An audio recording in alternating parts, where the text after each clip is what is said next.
10 years ago, the US empire honed its sights more intently on a profitable region of the world, the continent it once ravaged as a captain of the slave trade.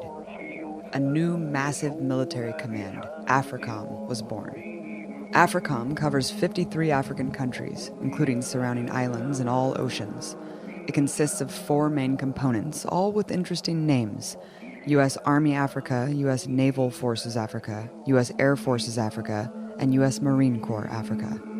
Although most U.S. military presence on the continent has been under the auspices of humanitarianism, AFRICOM officer Rick Cook admitted that the U.S. has been at war in Africa for years. Its footprint includes an array of drone bases, camps, and compounds carrying out the American tradition of training and arming proxy militaries responsible for flagrant human rights abuses and a variety of black ops. Far from a low-intensity war on the continent, AFRICOM averages several missions every single day. Every empire has longed for ownership of Africa for the same reason: its unimaginable treasure of minerals and raw materials. Much of that buried wealth is concentrated in Africa's south, in the Democratic Republic of the Congo. The DRC is home to 80 million people with 250 different ethnic groups and over 700 distinct languages and dialects. Taking into account its untapped minerals, it's considered the richest country in the world, with reserves worth $24 trillion. The DRC has 10% of the world's copper, 30% of its diamonds, and 70% of the world's coltan, and it produces over 50% of the world's cobalt. Among Congolese who literally risk their lives working in cobalt mines, tens of thousands are children, working 12 hours a day for $1. Paying local militias to illegally dig, Western mining giants make millions off this criminal enterprise, including Adastra Minerals and Bechtel Incorporated. I spoke to Kambali Musavuli, spokesperson for Friends of the Congo, about the country's resource curse and how empires have shaped the region. During Mobutu's rule in 1982, the Congressional Budget Office released a report entitled Cobalt: Policy Options for a Strategic Mineral, outlining how the shortfall of cobalt is obviously a concern for U.S. national security. Talk about what cobalt is and the significance of this report. Congo is the #1 producer of cobalt in the world. Even when we have peace and no peace, we are still the #1 producer of cobalt in the world. There is a high chance that your batteries of your cars, of the batteries of your phones, your TVs, all those electronics that you use today has cobalt from the Congo, but no one knows that. But the document you point at is very particular. Like when people look at the cobalt policy, I see it in twofold. The first vulnerability, the reason why they created the cobalt policy is because there was shortage of cobalt in Congo.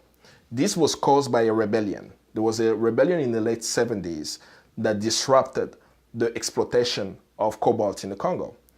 And that made people worried in the United States.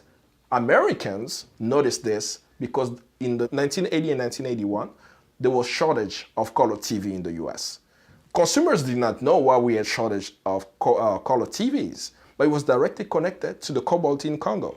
So we had to figure out, okay, we don't produce cobalt in the United States. We don't have a known reserve of cobalt in the United States.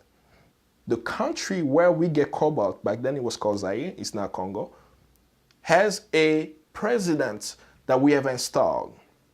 What needs to be our policy toward it? So this document was the justification of supporting Mobutu, knowing that he was pilfering Congo's national coffers. He was actually killing dissidents in the country and so on. Because he was so essential for our access to cobalt, we supported him. Not just because of our electronic device. The first vulnerability is not electronics. If there is a shortage of cobalt in the United States, it will impact the US military. And they said it in the document, right up on site, that without Congo's cobalt, we'll have problems waging war. We'll have problem with that. What does the U.S. military use cobalt for? You cannot have a drone without cobalt. You cannot have your planes without cobalt. You cannot send a space shuttle without cobalt. In your nuclear reactor, you see that also. I mean, it's used virtually in most of the major military and aerospace equipments. if there is a shortage of cobalt, we can't wage a war. That's the first vulnerability of the cobalt policy. The United States effectively, after Patrice Lumumba won the elections of May 1960, within a few weeks of him being in power, he was deposed. Within months, he was assassinated by the CIA on January 17th, 1961. I'm imagining even the stories that we have on record is that he was killed, buried, then they had to dig his body out because they were afraid that wherever they buried him, people would use that area as a place of pilgrimage. And then they chopped his body off to pieces and put it in acid and made sure that there was no remaining of Patrice Lumumba. He was a democratically elected leader of a country, assassinated simply because he wanted the resources of his country to benefit his people.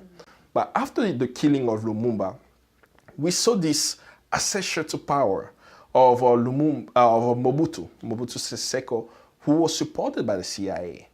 We see how much money we put forward to support a dictator that we installed in the Congo for 32 years. From 1965 to 1997, Mobutu was supported by the West until the United States decided that they do not like him anymore. He doesn't serve the interests of the West, just as they did with Saddam Hussein. They decided to support a coup, a military uprising, not led by Congolese, but led by US allies, Rwanda and Uganda. The United States supported the invasions of the Congo in 1997 to topple the regime of Mobutu, which now, because of the military action, he has taken the lives of over 6 million Congolese. But when the world falls, you don't need Mobutu anymore. So let's reshape the region. In 1997, in order to remove Mobutu, the United States decided to support their allies, Yoweri Museveni of Uganda and Paul Kagame of Rwanda, in their invasions of the Congo. They were successful at toppling Mobutu, but they installed a leader named Kabila, Laurent Kabila. Western business interests and politicians put in power the father of current President Joseph Kabila, rebel leader Laurent Kabila. The chairman of American Mineral Fields was even gracious enough to openly financially back his rebel forces fighting Mobutu. In exchange for their investment, the senior Kabila promised them a $1 billion mining contract. Laurent Kabila was brought to power during the deadliest war in modern African history, with mass killings and widespread atrocities involving 9 African countries. The Congolese people suffered primarily from invasions by the armies of Rwanda and Uganda, 2 brutal pro-Kabila dictatorships that continue to be financially backed by the US. So you have foreign troops on the ground, terrorizing population, killing them, burying them alive. In 2001, Laurent Kabila's son Joseph seized power after his father was assassinated. He's now grasping to hold on to power during a bloody civil war. All Western nations banked on Kabila. The reason why they banked on him, they saw him as a leader they could control to get access to Congo's minerals. During his power, you can see that many mining contracts have been signed that didn't benefit the Congolese people. And the International Crisis Group actually noted that in 2007, Western nations banked on Kabila because they felt this was our guy, that we can control.